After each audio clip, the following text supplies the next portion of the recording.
Muy bien, alumnos, buenas tardes. Vamos a hacer la clase programada de diatremis y precalemia que está programada para el día de hoy. Y vamos a empezar entonces con los trastornos del sodio, ¿ok?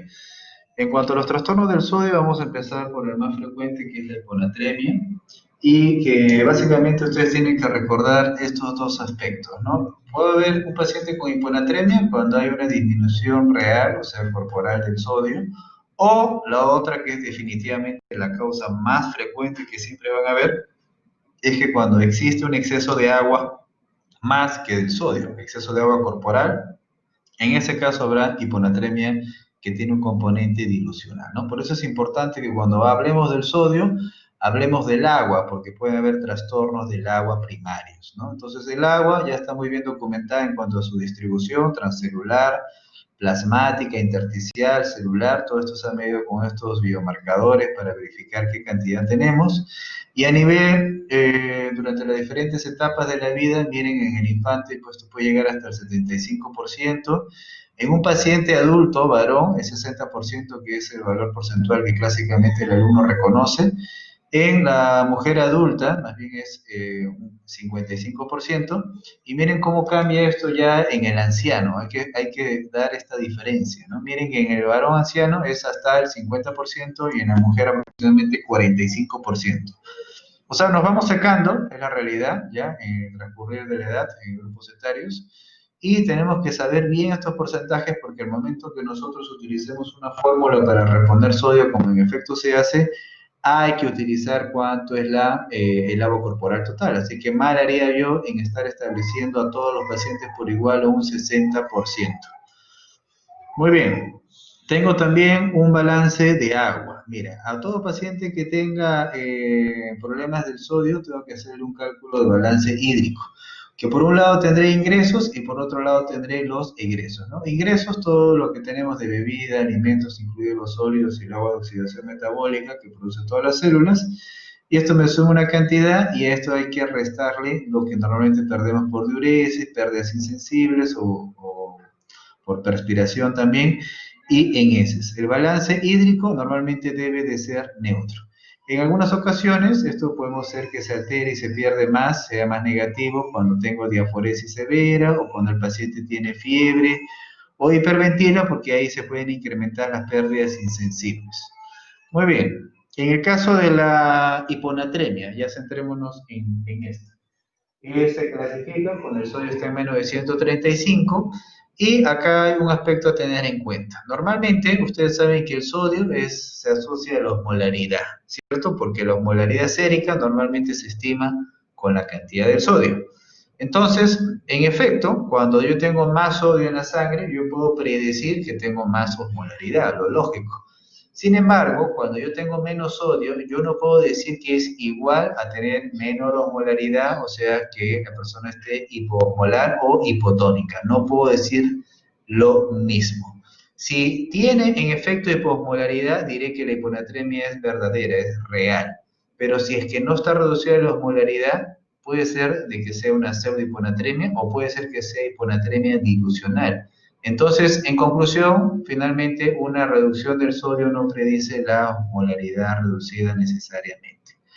Ok, cuando sí que ocurre, o sea, cuando la hiponatremia es real, verdadera, o sea, es hipotónica, ¿qué es lo que normalmente debe de suceder? Ya ustedes saben muy bien esto, ¿no? En fisiología, lo básico. Cuando ustedes ingieren mucha agua, orinan más, ¿cierto? Más diuresis, pierden más agua libre.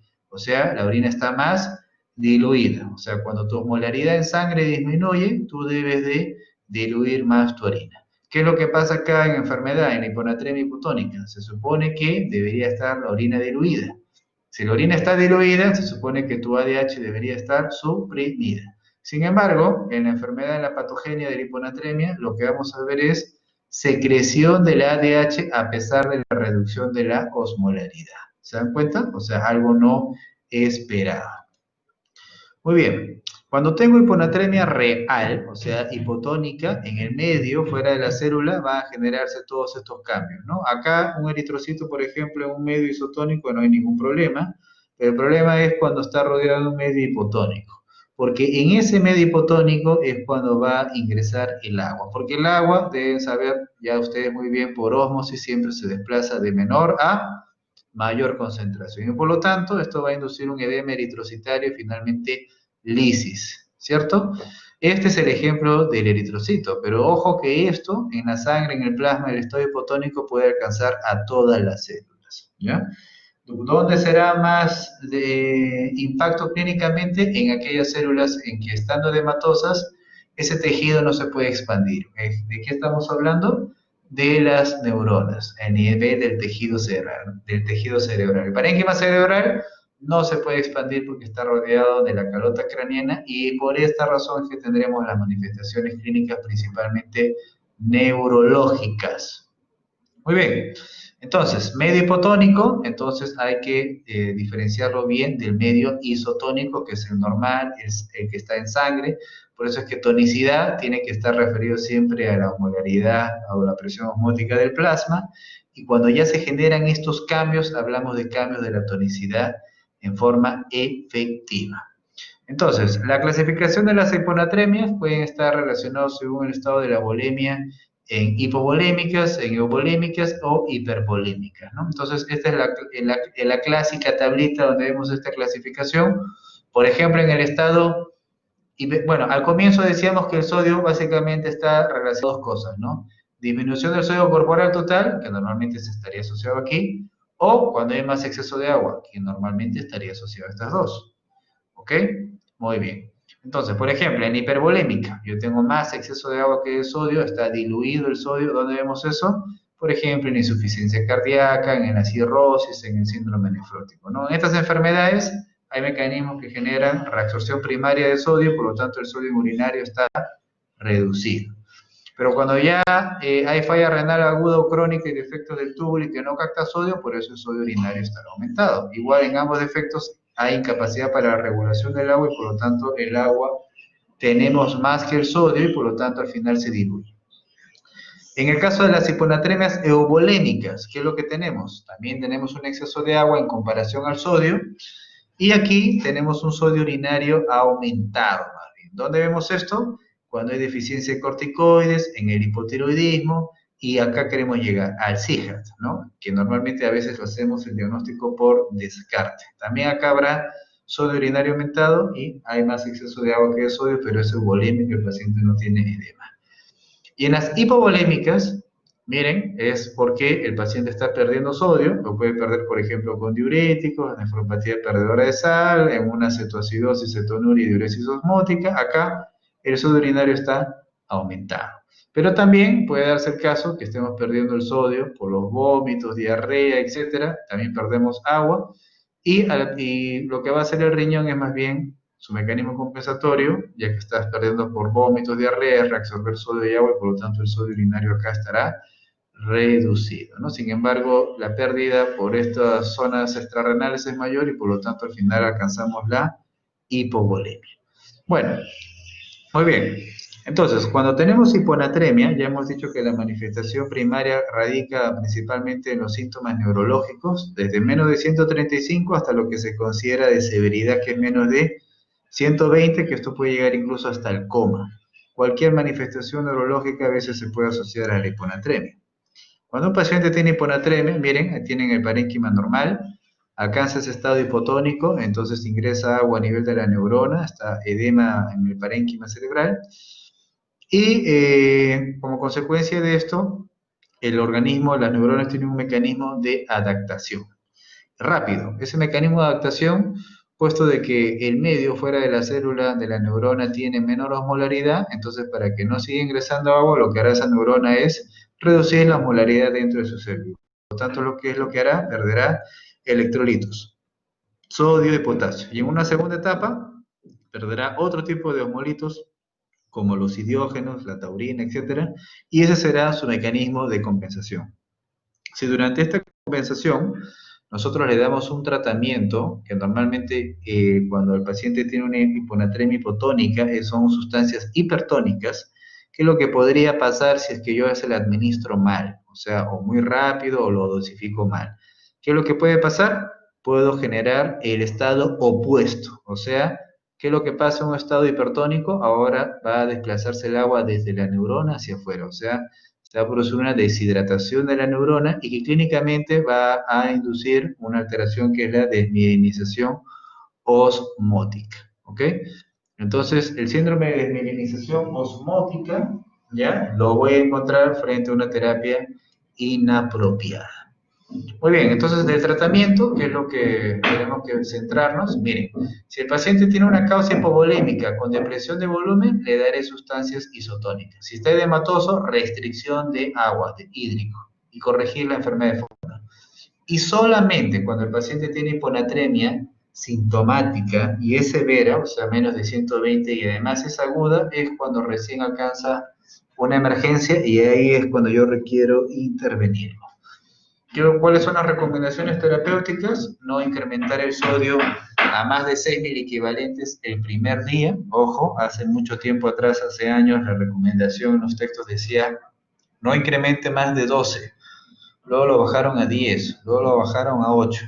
Y lo iban bajando porque siempre, eventualmente, a veces se describía en algunos reportes de que los pacientes podían haber hecho efectos adversos frente a la administración de solución hipertónica. Entonces, por esa razón es de que se recomienda un rango de seguridad lo suficientemente tal de que alcancemos una buena efectividad terapéutica y sin complicaciones. Y eso se alcanza justo con esta recomendación de no más de 6. En realidad, cuando ya tratamos, corregimos 4, ya hemos hecho bastante con ese paciente con hiponatremia aguda sintomática. Hay que controlar la velocidad y el contenido de la infusión y lo que vamos a dar justamente son soluciones hipertónicas al 3% que contienen 513 equivalentes de sodio. ¿Cuál es la fórmula que se recomienda? Justamente es la fórmula del doctor Madías, ¿ya? Aquí tengo, bueno, la suerte de conocerlo y que salió publicada en el New England Journal of Medicine hace muchos años. Esta fórmula, justamente, ¿qué es lo que verifica? El incremento de sodio calculado. Entonces, acá está, es el sodio infundido menos el sodio medido. ¿Cuánto voy a infundir? 513, es lo que me aporta ese litro que yo he tenido que preparar de solución hipertónica al 3%, y le voy a restar lo que tiene el paciente. Supongamos en este ejemplo dice 110, o sea, menos 120 severo. Y esto lo voy a dividir entre el agua corporal total más 1. Entonces, si por ejemplo en este caso es una paciente mujer anciana, por eso es que dice acá 0,45, lo multiplico por su peso 70 más 1. ¿Cuánto me sale esta ecuación? 12,4. ¿Esto qué significa? Que si yo administro ese litro de solución hipertónica al 3%, que contiene 513 mil equivalentes, ¿qué significa? Que se va a incrementar en la sangre del paciente 12,4 mil equivalentes de sodio. Por eso dice incremento de sodio calculado. Y acá está. Entonces, ¿yo le puedo administrar ese litro el primer día al paciente? No, porque le estaría incrementando 12 equivalentes más y eso que generaría posible síndrome de mielinización osmótica, ¿cierto? Ok, o sea, yo podría, por negligencia médica, al final generar al paciente una cuadriparesia, problemas de fascia, disartria, etc. Entonces hay que hacer reglas de 3, ¿no? Si un litro aporta esta cantidad, yo digamos que voy a centrar en los primeros 4 mil equivalentes, que me sale 322, ¿cierto? Y si lo divido entre 4, me va a salir 80 mililitros hora. O sea, ¿esto qué significa? Que este sería el cálculo para la reposición de 1 equivalente por hora. Y que en efecto eso es lo que se recomienda hoy por hoy terapéuticamente. Cuando un paciente tiene hiponatremia aguda sintomática severa, ustedes deben de corregir, hacer una corrección a una velocidad de 1 equivalente por hora en las primeras 4 horas, como más o menos dice en este ejemplo. O sea, la indicación LRP sería cloruro de sodio, solución, o sea, cloruro de sodio al 3%, que viene de 1 litro, y de eso le voy a administrar 80 mililitros hora por 4 horas. ¿Qué significa esto? Que voy a corregir 1 miliequivalente por hora y en las siguientes 4 van a subir 4 miliequivalentes, lógicamente. Y luego, ¿qué me faltaría? Corregir solamente los 2 restantes, ¿no? Porque hemos dicho que por día son 6. Así que nuevamente 4x2, ¿ya está? Y ese volumen es el que lo voy a administrar en las 20 horas restantes, por ejemplo. Muy bien.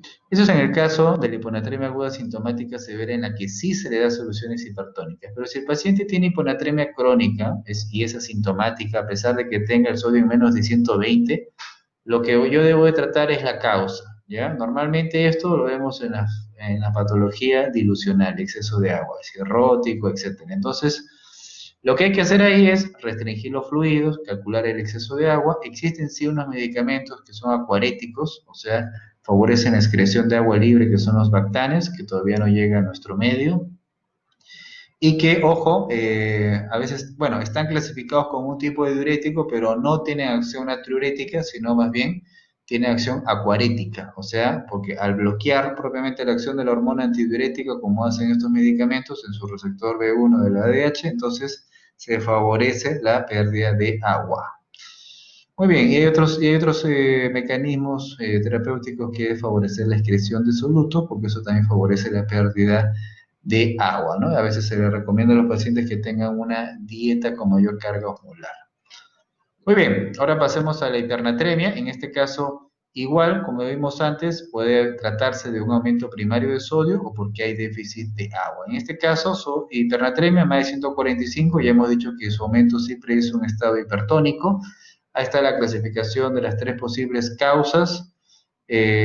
Por ejemplo, tenemos en las causas hipervolémicas. Aquí estaríamos hablando de lo que acabamos de decir cuando hay una ganancia de sodio, ¿no? Que muy bien puede ser exógena, por ejemplo, si le administramos bicarbonato de sodio al paciente, podría ser una ganancia de sodio, ¿no? Si tiene hiperaldosteronismo primario, por ejemplo.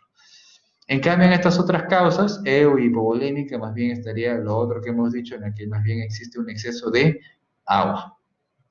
Entonces, ¿dónde está la diabetes insípida, que es una causa común de recordar como causa de hipernatremia? Está aquí, en las causas euvolémicas. Entonces, en este caso, la diabetes insípida, ya deben de recordar ustedes, por las alteraciones en la acción de la hormona antidiurética, ya sea en su síntesis o en su receptor en nivel renal, por eso es que tenemos central o nefrogénica.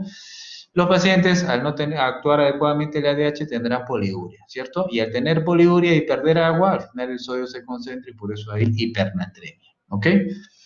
Muy bien. En cambio acá tenemos las causas hipovolémicas, en las que también tenemos una pérdida de sodio, pero al final hay más agua en el cuerpo que de sodio y por eso hay hipernatremia, como puede suceder con los diuréticos de ACE, que en efecto este es el mecanismo más frecuente con la furosemida, por ejemplo, ¿no? La furosemida, por si acaso, no es de que produzca con mayor frecuencia hiponatremia, ¿no? Doctor, ¿pero por qué? Si es un natriurético más potente, más de 20% de las fracciones generales de sodio, sí, pero genera más hipernatremia. ¿Por qué razón? Porque como están viendo acá, genera más pérdida de agua que sodio. Así es, genera pérdida de sodio, sí, pero más genera pérdida de agua y por lo tanto vemos que el paciente tiene hipernatremia.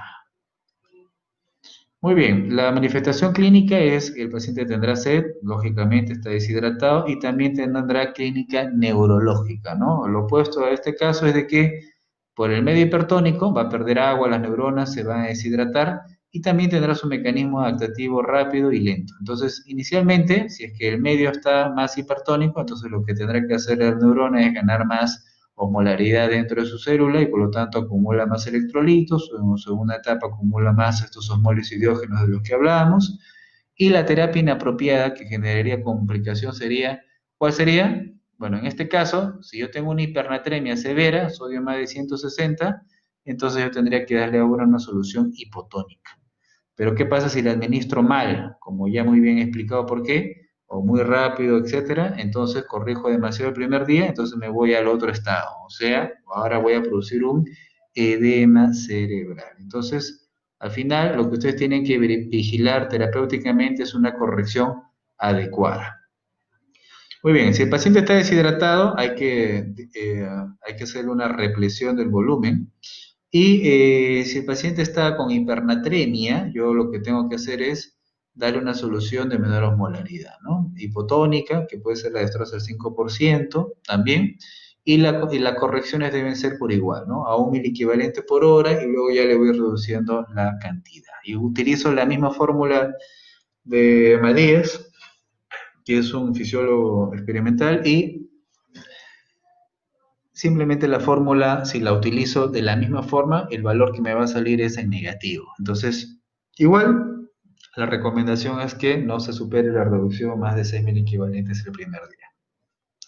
Ok, ahora pasamos a trastornos del potasio. Algunas consideraciones genéricas, miren la distribución corporal del potasio, miren el rango fisiológico estrecho, ¿no? Solamente en el extracelular de 3.5 a 5.5, ¿no? Tiene varias funciones, regula el equilibrio ácido-base, mantiene el potencial de membrana, ¿no? Recuerden, este factor es muy importante, células excitables.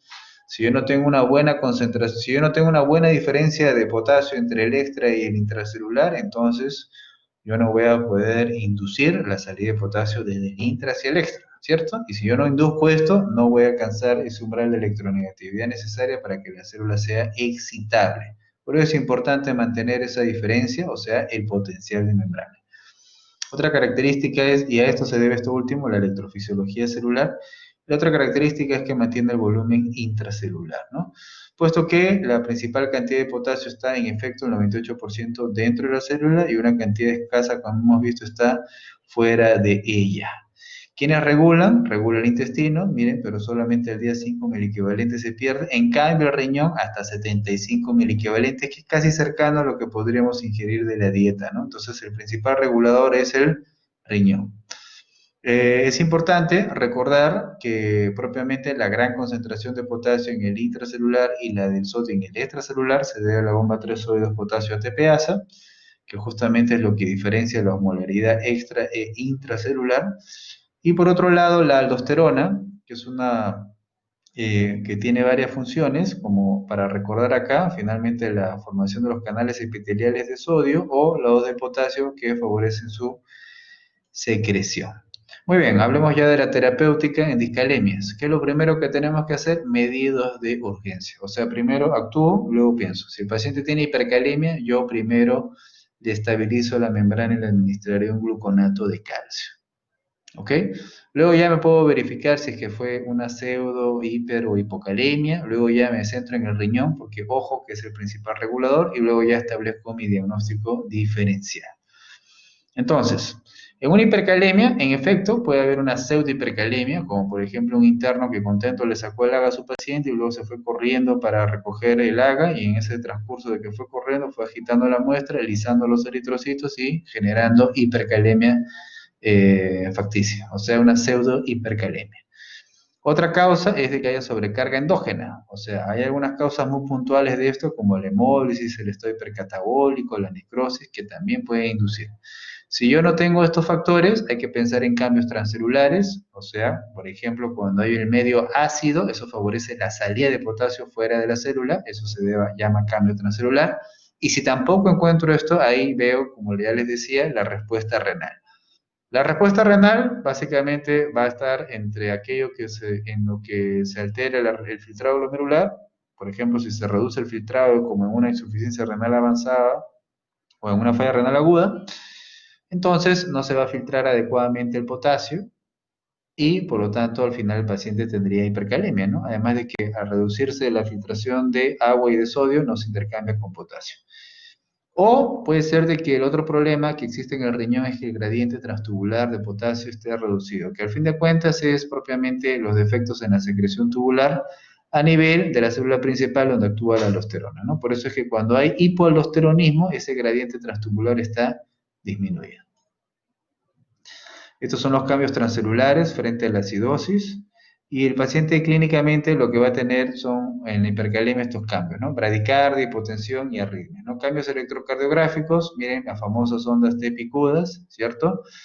Además, luego puede haber también aplanamiento de la onda P, ¿ok? Prolongación del segmento del complejo QRS, prolongación del intervalo QT, y normalmente se dice de que mientras más concentración y hipercalemia tengas, tendrás más cambios electrocardiográficos, pero no existe una relación directamente asociada, ¿no? O sea, no es de que siempre que encuentre potasio en 7 voy a encontrar este cambio electrocardiográfico. Puede ser que el potasio recién esté incrementándose y ya encuentre un cambio electrocardiográfico importante. Así es que no es que haya una relación estrecha. Lo único que sí está claro es que mientras haya hipercalemia habrán cambios electrocardiográficos y lógicamente, mientras más hipercalemia, más cambios tendrás. Tratamiento, lo que dije, de inmediato, medida de urgencia, gluconato de calcio, hay que estabilizar la membrana. Miren, este dato es importante, el efecto es inmediato. 15 segundos o los primeros minutos, antagoniza la membrana. Luego diferenciamos la terapéutica entre aquella que favorece el desplazamiento de potasio hacia adentro, como dentro de la célula, como la insulina y la glucosa, los beta-2 agonistas o el bicarbonato de sodio, ¿no? Que más acción terapéutica tiene si es que el paciente tiene acidosis metabólica. Y aquello que ya favorece la eliminación propia del organismo es la furosemida, las resinas de intercambio aniónico y la diálisis, ¿no? Que sí que actúa en minutos eliminando el potasio del organismo. Muy bien, eso es en cuanto a disnatremias y discalemias.